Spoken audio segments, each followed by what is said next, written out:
Vamos então dar início aos trabalhos. Estava confirmada a presença do Ministro da Educação, da Ciência e de Inovação, mas o imprevisto de última hora impede o Ministro de estar aqui e por isso vamos aos trabalhos deste Congresso. E começamos com alguém muito especial. Ela recusa encaixar na moldura e na ideia que temos do tempo atual. Não há barreiras de tempo para esta mulher. Gosta de olhar para o futuro e dizer que tudo é possível e as tecnologias são uma ferramenta. Não devemos ficar reféns dessas tecnologias.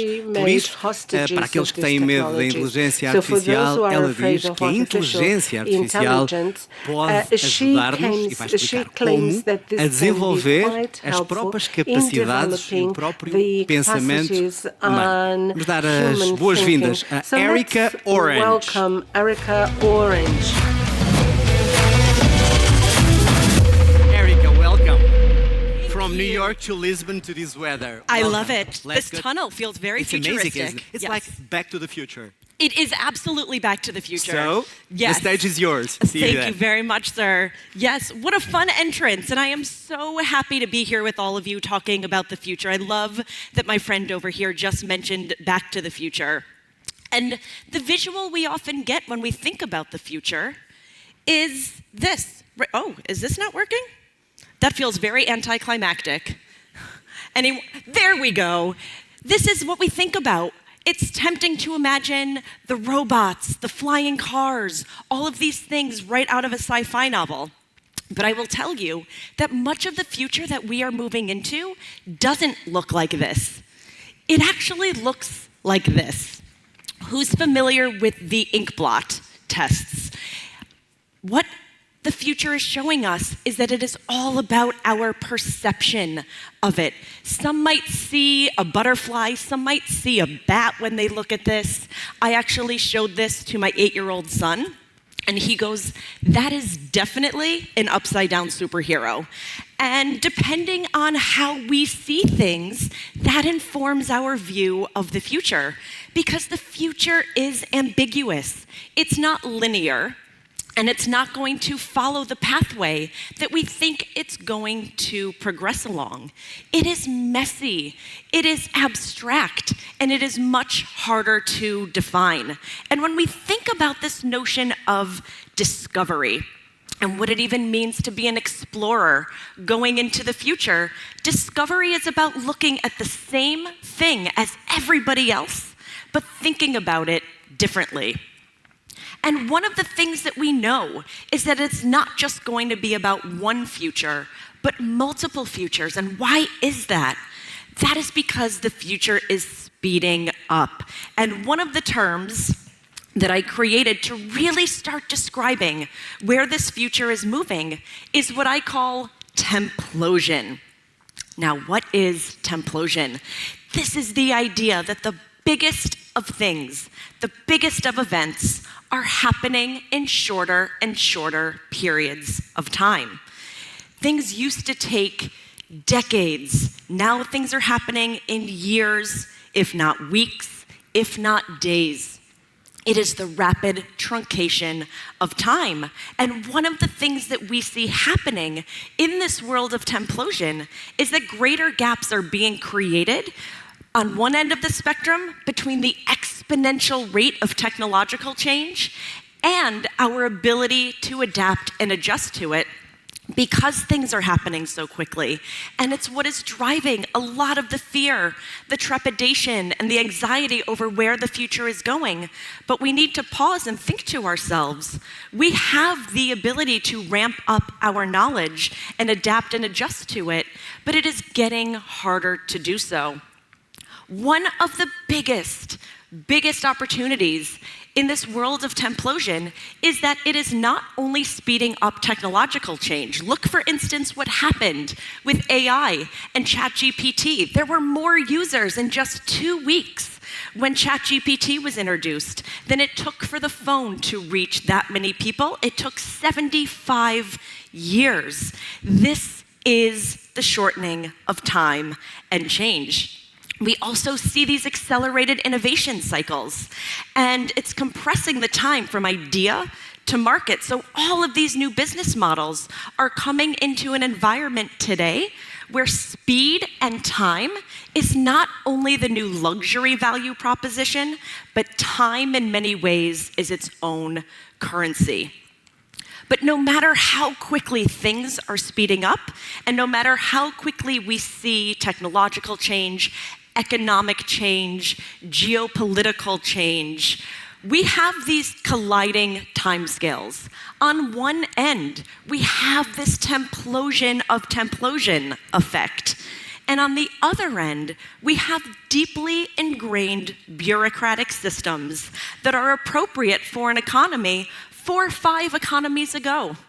Coming from the United States, I think of all the old ways of doing things, all the things that bog down our thinking, our ability to innovate, because change is uncomfortable for a lot of people. And we see imagination bumping up against inertia. We see progress bumping up against our willingness to want the predictable. We want to be able to predict things. And as a futurist, everyone always thinks that I can predict the future. We can never predict the future, but what can we do? We can prepare for it. It is all about preparedness, because we have to remember, of course, change is not the enemy. We cannot be afraid of change. It is happening faster than ever before, whether we like it or not. But what is the enemy today?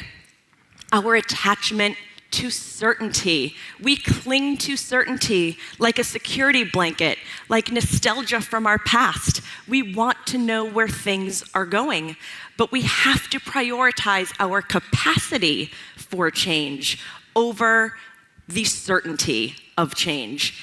And one of the biggest ways we see this unfolding is through that exponential rise of change, through AI, through artificial intelligence, right? And perhaps for me, one of the greatest promises of artificial intelligence is not even in the technology itself. But let's flip the language. What is IA? Less about artificial intelligence and more about intelligence augmentation. That is what is starting to speed up, is our ability to augment through these revolutionary new tools our own forms of intelligence. So if you go out there, if you read a lot of the stories, we have to separate out the hype from the reality. And the hype will tell us, right, robots are coming for our jobs, there's going to be a full takeover. That's not the narrative today. The narrative is one of and.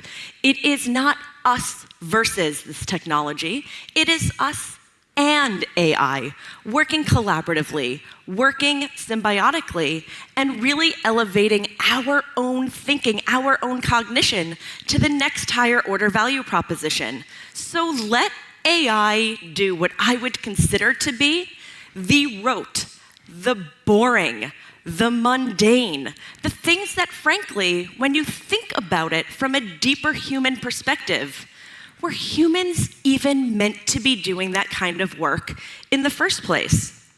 Or were we meant to migrate up to the creativity, to the emotional intelligence, to the ingenuity and the imagination, always through the lens of 3 very critical things: discernment, judgment, and oversight. What I mean by that is we always have to be questioning the outputs of this technology, never take anything at face value, because one of the things we know is that in an age of discovery, it is getting harder to tell the difference between what is real, fake, true, and false. And that is where the human comes in, to be able to discern these different realities and figure out if what AI is telling us makes sense. So it's all about the complementarity of our skill sets, right? Let the AI do the number crunching. Let it even do some of the baseline analysis. Let us then through the lens of critical thinking and our own intelligence, put the pieces together, spot the patterns, try to make sense of what the external environment is telling us. And I always say, is this the end of work? Of course it's not the end of work, but it is the end of boring work. And that's one of the biggest opportunities. And we hear so much out there today about AI being our partner, being our co-pilot. And I think a better way to think about this is, who's familiar with Batman and Robin, right? Humans have to be the Batman in this scenario. We have to be the ones with the superhero skills, the ones still in the driver's seat of the Batmobile, right? We are the ones that are leading with courage and wisdom and moral judgment, and the AI is the Robin. Who is the Robin? The Robin is the trusty sidekick. The Robin is always helpful, always reliable, always resourceful. So many of the opportunities are going to come with how to harness this dynamic duo, how to balance AI support with human ingenuity. But we also have to press pause a little bit. And I don't know if any of you are familiar with Maslow's hierarchy of needs. Maslow said something that I loved, and what he said was this: if the only tool you're given is a hammer, you tend to view everything as a nail. And when applied to AI, why does this matter? This matters because we have to remember that AI is not a panacea. It is not a plug and play, and it cannot just be applied in a one-size-fits-all way, right? You have to go back to asking yourself two very simple yet fundamental questions when it comes to AI. The first, what problem are you trying to solve? What are you trying to solve for? And number two is who? Who does it benefit? And so much of the narrative today is about productivity, and it's about efficiency. And that is great. Both of those things are going to be reinvented by AI. But it is also about redeployment. And what do I mean by that? We have to think about how we redeploy human time and human talent in completely new ways, as almost we had a blank canvas in front of us to fully reimagine the types of jobs, the types of tasks, the types of cognition that we want humans to do. So it's not just about cost cutting, and that's only one very small piece of the puzzle. It really is about reallocation and redeployment. And let the humans focus on the truly novel ideas. What is going to be one of the biggest opportunities in the future is that we will need people who can understand both the technical and the human side of problems. That sort of thinking is going to be hugely valuable going into the future. And the future will need people who can see the big picture across disciplines, cross-disciplinary thinking, so that it's not just about human needs, and it is not just about AI needs, but it is about a true blending of both. So we hear so much about be a specialist. All of you might be a specialist in what it is that you do, but the future is not going to need specialists.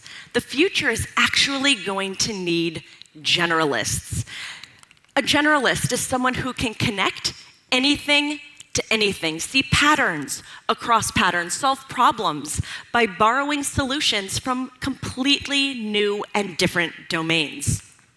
So tomorrow's breakthroughs are not going to come by knowing more and more about less and less. It'll really come from knowing enough about just enough of everything to see those patterns and really to build those bridges that nobody else is seeing or identifying, because today's leaders are not going to choose between technology and biology or data and design.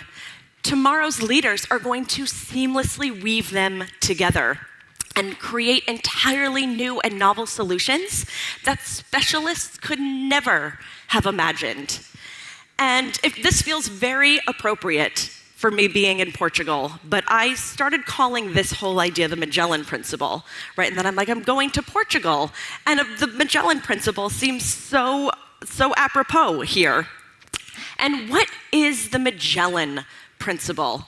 This really is about the fact that the future will not just belong to AI or humans, but both together, that not just co-create, but really see the future through the lens of Magellan, through the lens of co-discovery.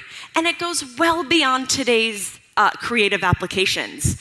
What if AI's destiny isn't to be the next Picasso or the next Hemingway, right? We hear all of these stories about how AI can create art and music and literature. And much of that is very much up for debate, right? That's its own conversation as to whether or not it can actually do these things. But what if its destiny is to be the next Magellan?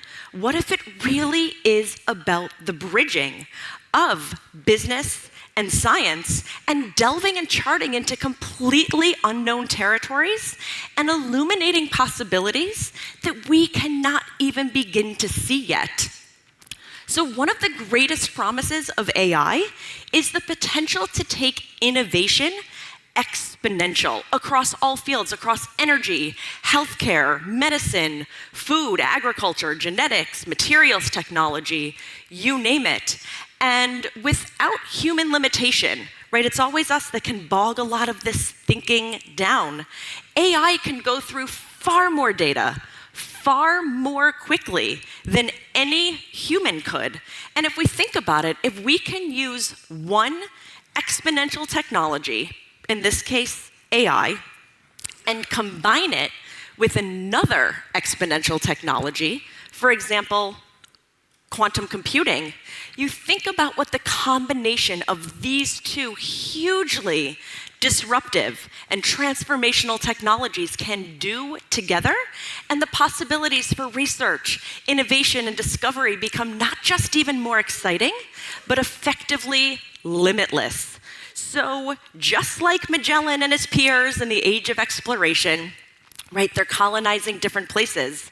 The first to claim the intellectual property around a lot of these new discoveries. Just think what this could do to personalized medicine or drug creation. The fact that AI was able to create the world's first new antibiotic in a matter of months. A new antibiotic had not been created in 60 years, right? This is the Templosion effect of time. Just think about who and what will own these technologies and how it could possibly change the future.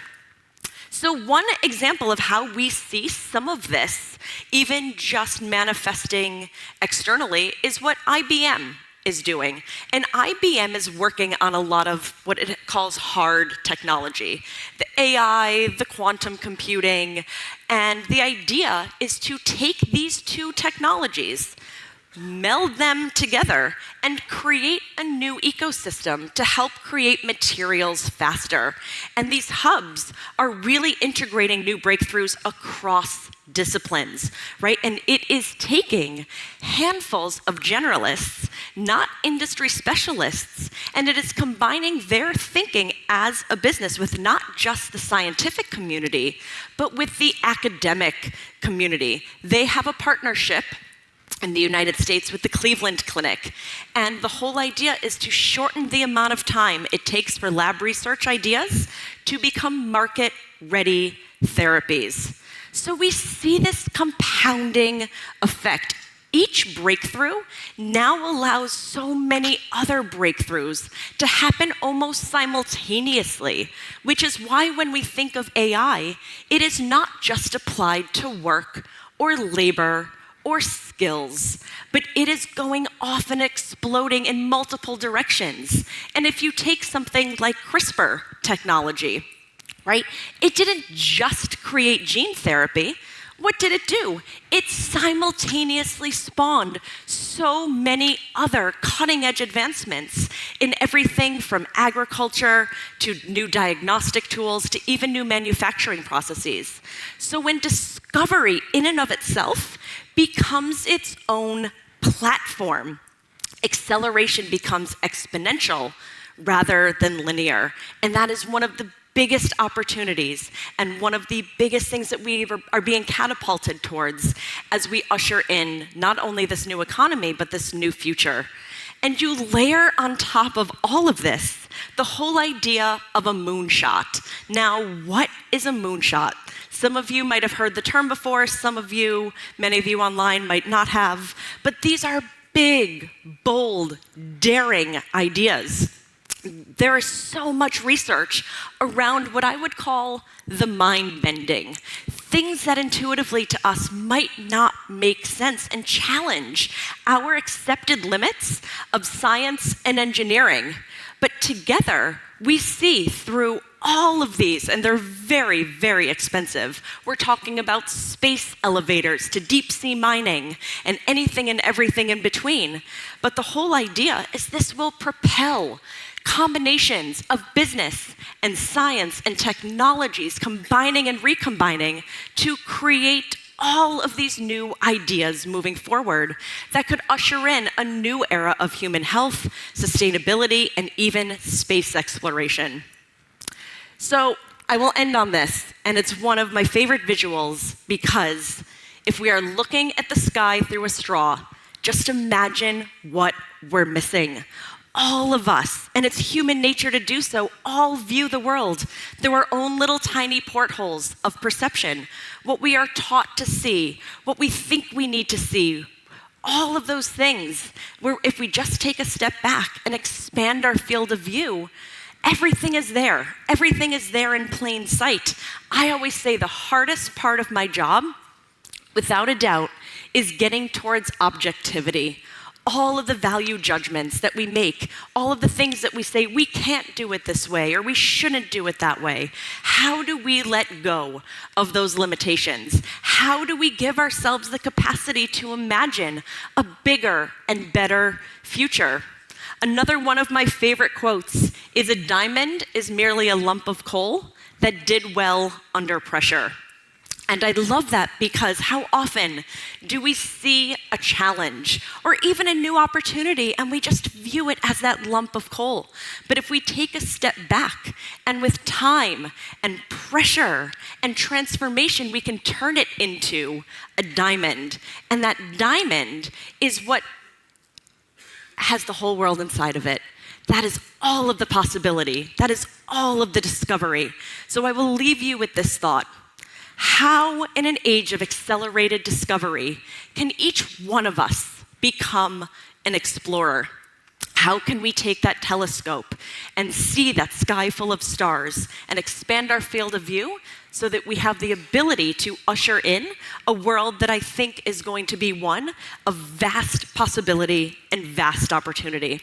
So I actually don't know if it should be obrigado or obrigada, but either way, thank you all very much for your time. Thank you for having me. Cheers.